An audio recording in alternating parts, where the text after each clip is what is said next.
Welcome back to Real Phonies, where we take a love for movies and television and combine it with very little knowledge about movies and television. I'm your host, Christian. Joined with me, as always, are my co-hosts, Joseph. Yellow. And Jehu. This week discussing the very first Marvel special presentation, which is too short for a movie, but more than a 30-minute show, Werewolf by Night. And listen, I didn't look up a single cast member in this movie, so Joseph, I hope you got that information. I do, but it is funny that I guess it's a feature presentation because it doesn't have any more episodes, but it's silly to call something that's shorter than most HBO shows now by like 50%. Like special presentation. Yeah, exactly. Like I don't think it needs its own categorization. But hey, you whatever. Just covered like my first 10 minutes of ranting. I'm so sorry. Well, that's okay. But you know what I'm saying? Like fucking. I said this to you guys today, but I'm just fucking burnt out on an hour and 15-minute shows. Yeah, absolutely. Like I'm just fucking sick of it. That's too long for an episode of a show. I'm tired of ending a show and thinking, well, I'm going to die someday. That's what I think at the end of every show now. Like, I spent that much time watching it. Even shows I really like. Like, I really like The Rings of Power. I'm so pissed it's an hour and 15 minutes. I fucking love The Old Man. I'm so pissed it's an hour and 15 minutes. As far as cast, the only two really of note, I think, and, probably for carryover information is Gail Garcia Bernal, who plays, oh man, this is one of those situations where I don't feel like they can ever say this on screen in a row, but plays Jack Russell. You can say Jack, you can say Mr. Russell, but putting them together I really think detracts in some ways. Especially for a dog man. It really hammers home that these things are really for children, and that does not fit with the tone of this special presentation. We'll get into that in a second. And Laura Donnelly, who plays Elsa Bloodstone, who you'd recognize from Things, but probably not her specifically. Listen, I'm not going to sit here and let us move on without talking about Kurt Thatcher being in here, because that guy needs to get all the work.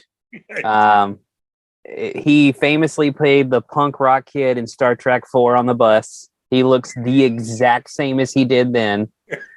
But also, the dude's written Muppet TV shows for like 40 years. Yeah, and, I'm glad you brought. I was going to bring it up once we got into the general cast, but I saw that like he's mostly done like director, writer, like behind the scenes kind of stuff. But that dude's got such a good look, he's very distinct. If he just got a presence, even if he doesn't have lines, he should be in shit. There's a really good scene in Picard season 2. I say really good. There's nothing good about Picard season 2, but he plays the same character and he comes back as he did in Star Trek 4, and it's excellent. Okay, that does sound awesome. From the cast, I'd like to mention Harriet Sanson Harris as Catherine O'Hare, as whatever her character's name was. Which it sounds like an insult, but it's not. It was awesome. So what do we think? I mean, the simple plot of this show is the current owner of the Bloodstone dies, and they're having a competition. Who can kill the monster first? Who's the best monster hunter to claim the Bloodstone is rightfully theirs? What do we think of this show? Special presentation, not movie. I'm going to keep calling it a show because special presentation is too many syllables. Well, yeah, I like special presentation just because of their intro thing. It was very like 80s CBS. I liked that.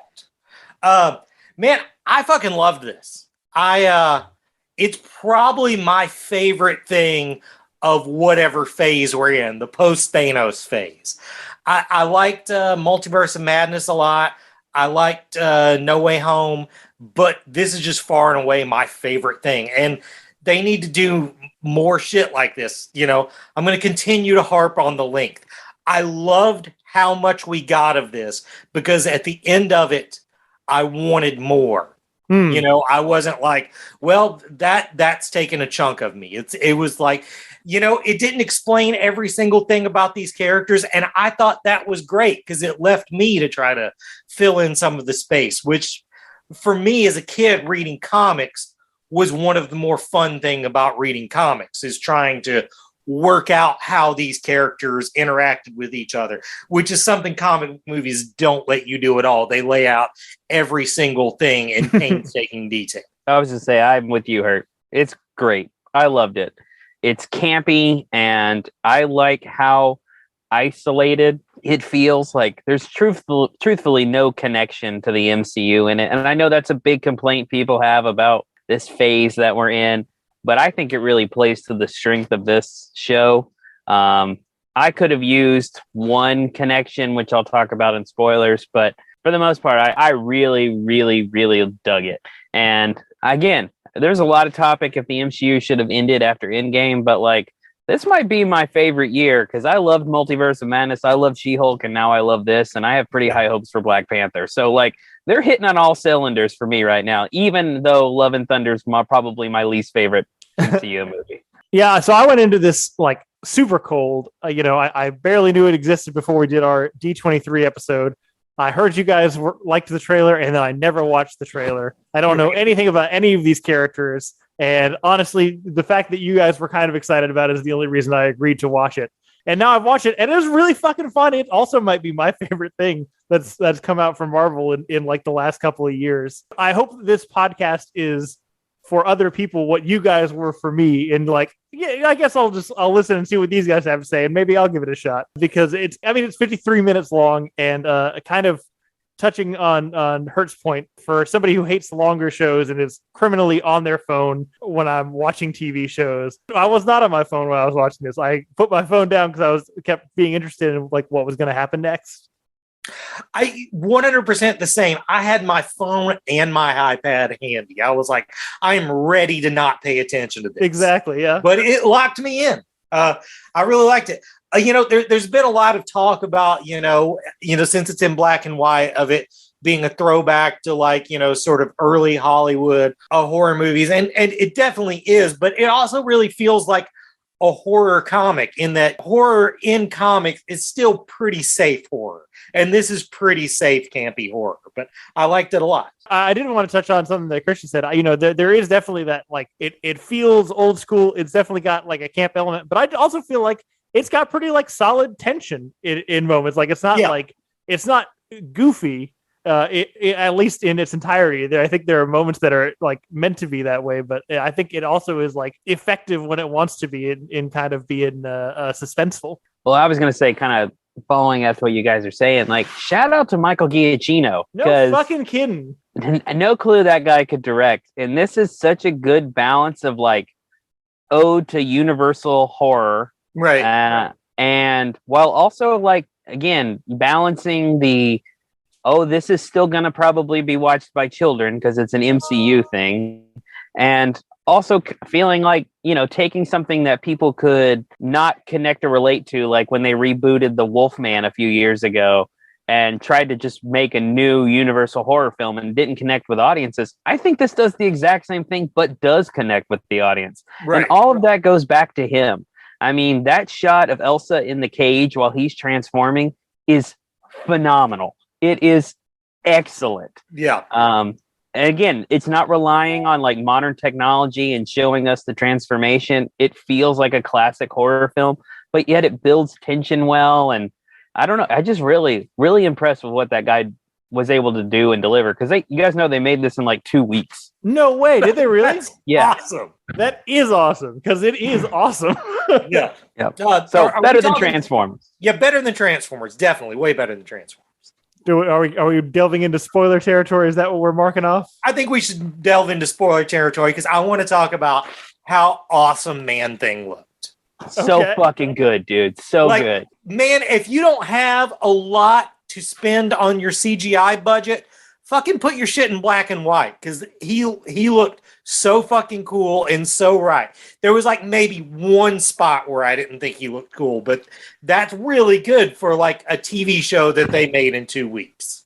Yeah, I mean, plus like they just nailed this like monstrosity puppy dog. Like it just was perfect in how that character should be relayed. And I mean, again, like they hit it out of the park.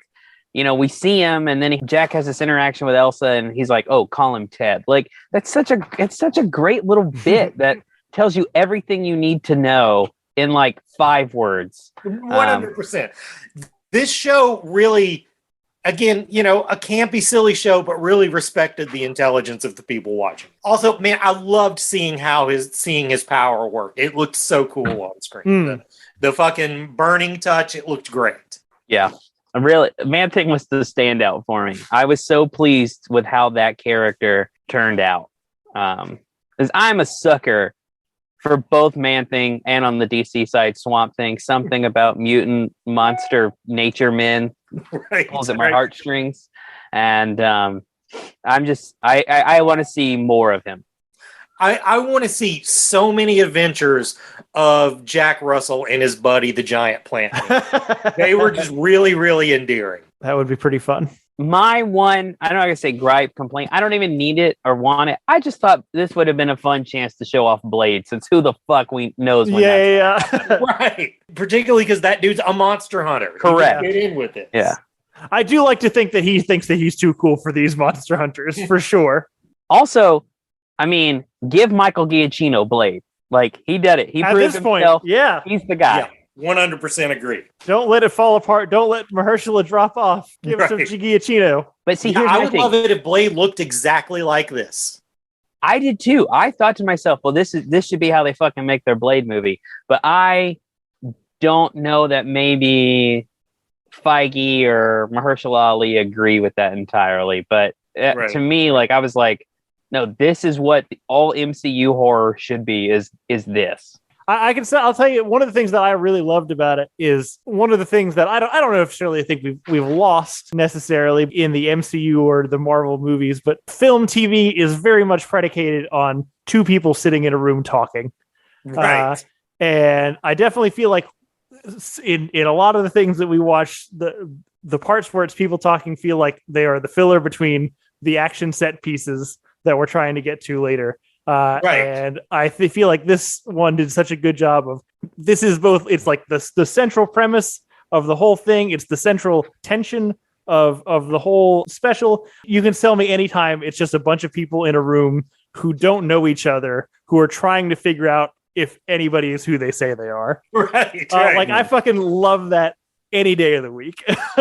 And I think one of the things that's really smart that Giacchino does really well is, because it's such a short thing, and because he doesn't want to sit there and give you like a lot of exposition or spend a lot of time, I don't want to say diluting these characters, but the fact that you don't know a lot about them is kind of what's interesting about them. 100%. And so I think he does such a good job of making them visually distinct enough that you can follow like who is who, even though you've only met them for a very small amount of time and they may have had no lines of dialogue, and you're still like know who they are and are invested in what's going on. Yeah, that reminded me of another point I wanted to make on it, which is, this is a thing I've harped on a lot lately, but I really like that this had sort of no postmodern detachment. Like there was no like jokes about, can you believe there's giant plant men here? Like, this was the world and it was in, and while being campy and fun,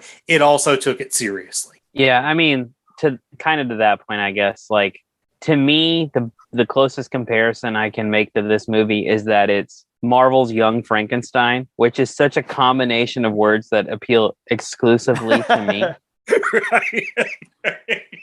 In that, like, Young Frankenstein is Mel Brooks's ode to like Universal horror films, but it's generally a pretty good. I mean, it is a great movie in itself, but like the jokes never actually downplay what the Frankenstein story happening in that movie, and I think that's true here. Like, it's kind of like lighthearted and fun, and it's campy, and it's still like maybe kind of for like older children, right?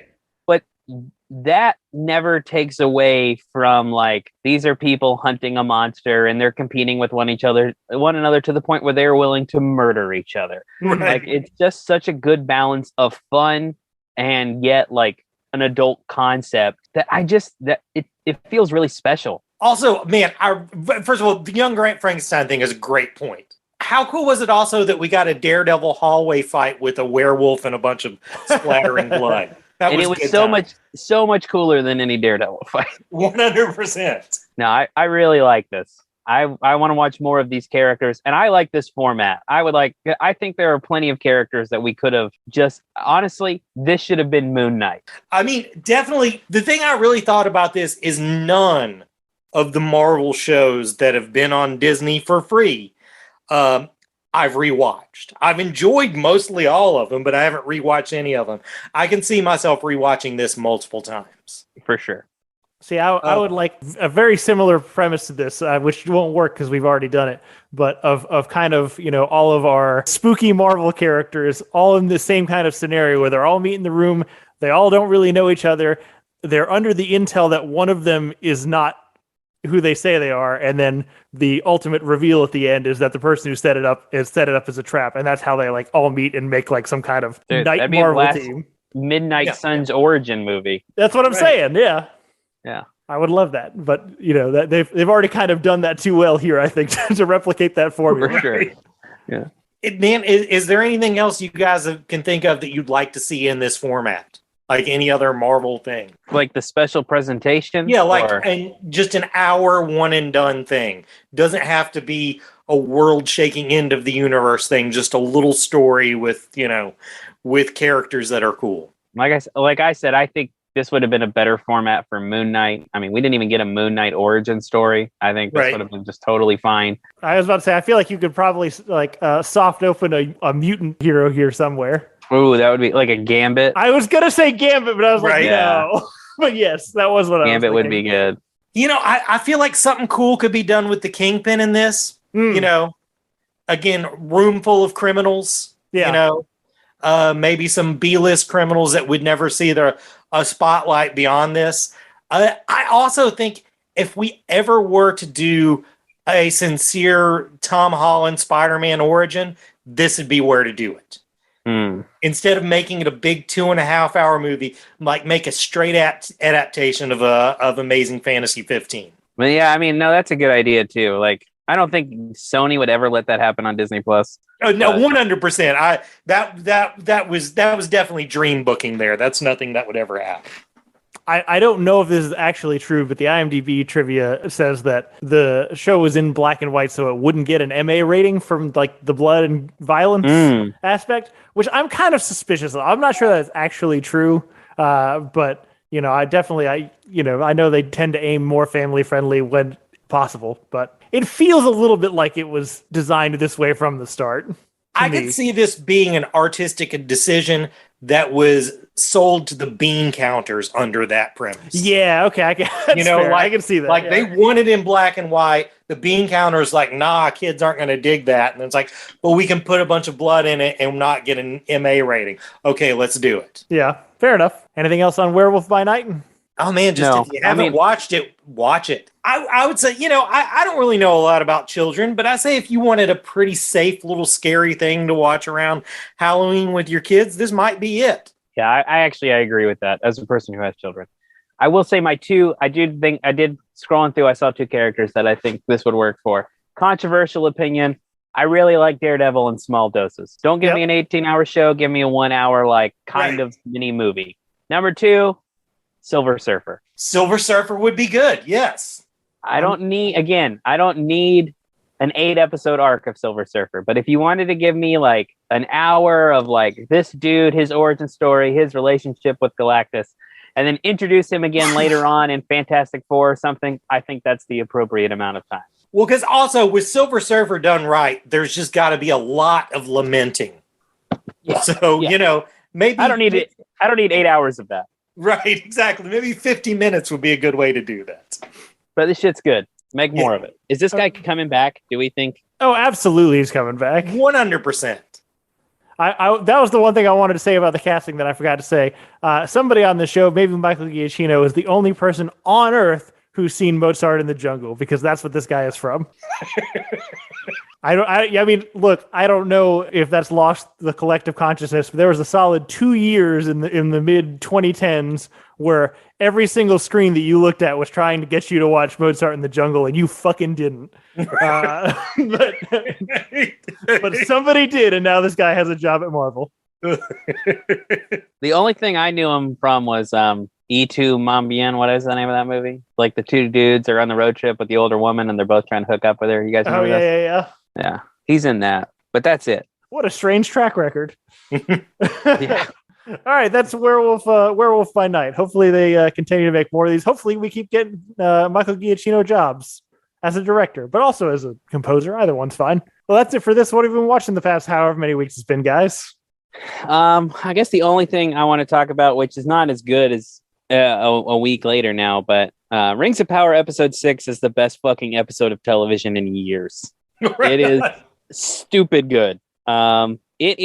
That episode alone is everything Game of Thrones promised me it would be season 7 and 8.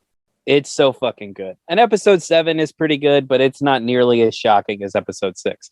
And as a Tolkien guy, like, the end of that episode blew my mind. Like, I don't want to get into spoilers. People haven't seen it, but it just rocked my brain hard.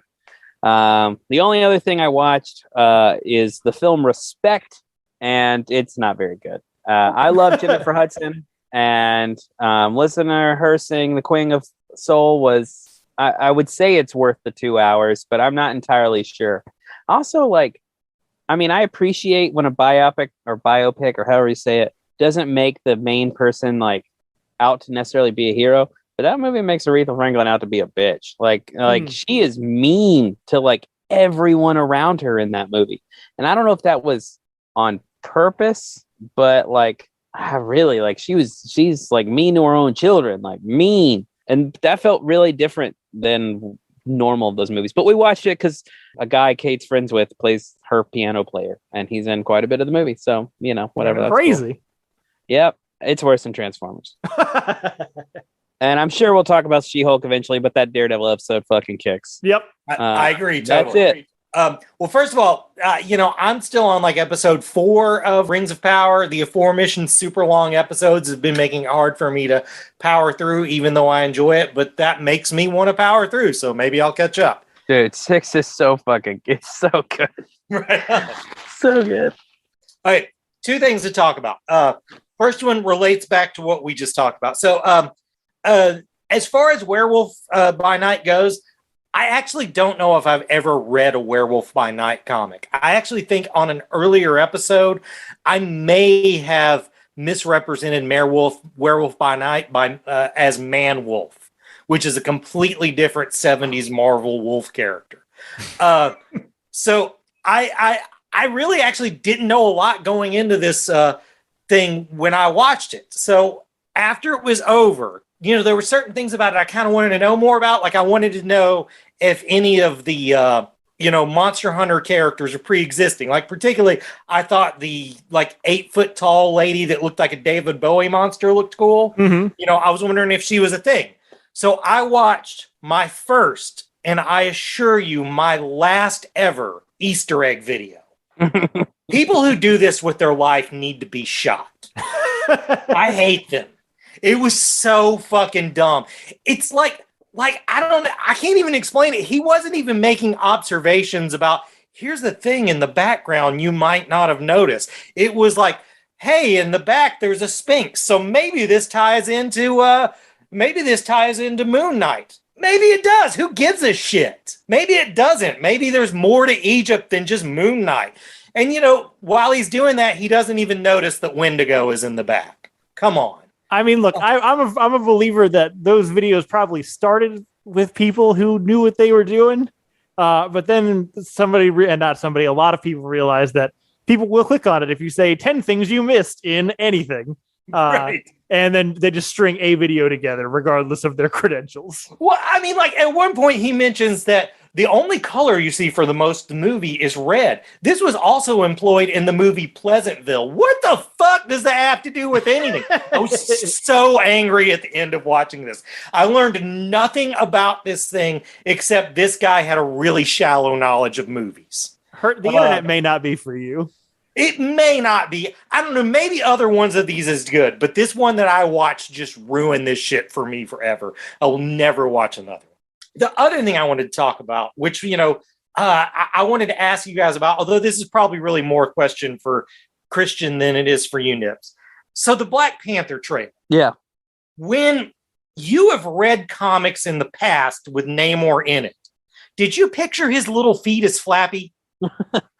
I have never thought about his feet flapping, but God, I loved it in the trailer. I loved it too, but I was so taken aback by it because I've always assumed that, I know that they give him his power of flight, but, Green Lantern's ring doesn't flap. You know what I'm saying? We just had the Eternals, and we didn't have to explain why they can just fly around and do whatever. And I honestly, I kind of figured they worked like rudders. I figured they maybe moved, but not like flat. But it looks great. It was just one of those things where, like, I've read so many comics with Namor in it, and it really surprised me that they came up with a thing that I never thought of, but I also can't argue with. So kudos for them. I do want to follow up my question to you is, number one, do we think Namor is going to be as big of an asshole? And number two, how involved is that character going to be in the future, do you think? First of all, I think he's going to be a huge fucking asshole. I think he's going to be an unbearable asshole, and I can't fucking wait for it. And second of all, I think he will. The storyline they're going towards, Secret Wars, there's actually technically there's 4 different Secret War stories, but we're only going to talk about 2.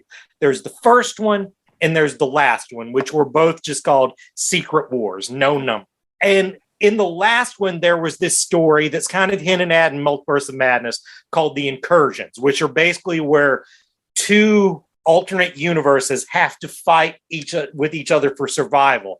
And Namor is really all up in that story. And he really has a big conflict with Black Panther over it. So yeah, I think we're going to see a lot more of this guy in the future. That's a good point. I figured he'd be present, but like I was like, oh, I wouldn't expect him in an Avengers film. But you're bringing up good points. I mean, I feel like he'll be an asshole for the majority of the film. I feel like they'll tone it down because I feel like by the end we're kind of supposed to root for Namor. But definitely there'll be a babyface turn at the end, but he will still be an arrogant ass. The more we've seen of this movie, listen, I know I'm on for conspiracy theory. I don't think Namor's the villain. I don't think it's our first, I think it's the first major Marvel Hispanic character in they're making Namor Hispanic in the movie. Right. Do we really want that guy to be the bad guy? That doesn't seem like good optics. So I do agree with that. And also, we need him to be sort of likable for the Fantastic Four. At some point, they're going to want to do the Reed Namor suit, triangle. So does that mean that you're doubling down on your Doom hypothesis, Christian? Listen, yeah, I don't know that he's the villain, but gosh, I feel like he might be. Well, I mean, it could very well be, in the same way we were introduced to S.H.I.E.L.D. The villain won't necessarily be Doom, but it might be an agent of Latveria. Yeah, I think the influence of Doom will be there. Yeah. Fair enough. Anything else, Hurt? That's all I got. All right. Well, look, unsurprisingly, I watched a lot of anime in the meantime. It was the end of the summer season. Best of the summer season. Already talked about Call of the Night. It's great. Another show, Licorice Recoil. Outstanding. The one I was going to spend a little bit of time on, one's the one I've already talked about before. The second season of Made in Abyss came out, which is a story about an island with a giant hole in it with stuff in it that kills you. And 2 young adventurers that go into the pit. And it's kind of about, collecting the stuff and finding new things, but it's mostly just about nobody knows what's in there or at the bottom or really just far down. So it's kind of just the appeal of the unknown is kind of the draw of the show. I've told Christian this and I stand by it. It's got great world building in a way that I've never seen done quite as efficiently before or creatively. And I think the second season just picks up where the first one left off. It's very, very, very good. It's one of the most original things that I've seen this year. I will say one of the things that's funny about it, as you get deeper into the pit, which is how the way the story goes, you can't go up, is they're kind of amassing a little troop of super powered creatures that live deeper in the pit, in the abyss. And so now we have 3 nigh indestructible, immortal creatures in the party, and one tiny human girl who will literally die a miserable, painful death if she just walks uphill one time. And that's, I don't know. It's just very funny to me. I don't know how the story subsists on that. Yeah, anyway, it's way better than Transformers. Made in Abyss, great show. Also, just generally, it's a great time to be an anime lover because the fall season has got Mob Psycho season 3, My Hero, Bleach is coming back after 10 years, if that's your shit. Yep. And the premiere of Chainsaw Man, which I watched the first episode today and looks outstanding. So, good time to get in, I think. Or, if you're already in, it's a great time to be a fan. And that's it for me. What are we going to do next week, guys? I mean, I assume we're going to do She-Hulk. Isn't this the finale? I was going to ask, if this is the last week, then I guess we're doing She-Hulk. I mean, look, I intended to do more of an October-y theme, but I can't not do She-Hulk because it's one of the few things that we talk about in the show that I've genuinely enjoyed. A lot's happened since the last time we talked about it that I've wanted to talk about. So yeah, we thought it was going to be 6 episodes, and we ended up being 9? Yeah, good stuff. If you haven't watched She-Hulk or listened to our She-Hulk episode, do both of those things because we're going to talk about it next week. Have either of you guys watched any of Andor yet? I have. Is it good? It's fucking great, dude. Really? All right. Yeah, there's too much TV to watch. That's absolutely the problem. There's too much fucking TV to watch. Andor is, it feels very much like an origin story for the guy you meet in Rogue One, which it should be. He's more criminal than he is good guy. And so, of course, in that movie, he ends up being more good guy than criminal. So it really, I don't know. I think it's really good. Cool. All right. So join us next week. We'll do She-Hulk. Thanks, everybody, for listening. Please let us know what you thought about Werewolf by Night. And please go watch it. If you had no interest in it before, I hope you do now. Absolutely. Please rate, subscribe, tell your friends about the podcast. You can reach us at realphonies@gmail.com. You can also follow us on Facebook and Twitter at realphonies, on Instagram, real_phonies. Thanks to Zach Evans for art and Brian Velasquez for our theme. We'll see you guys later. Later.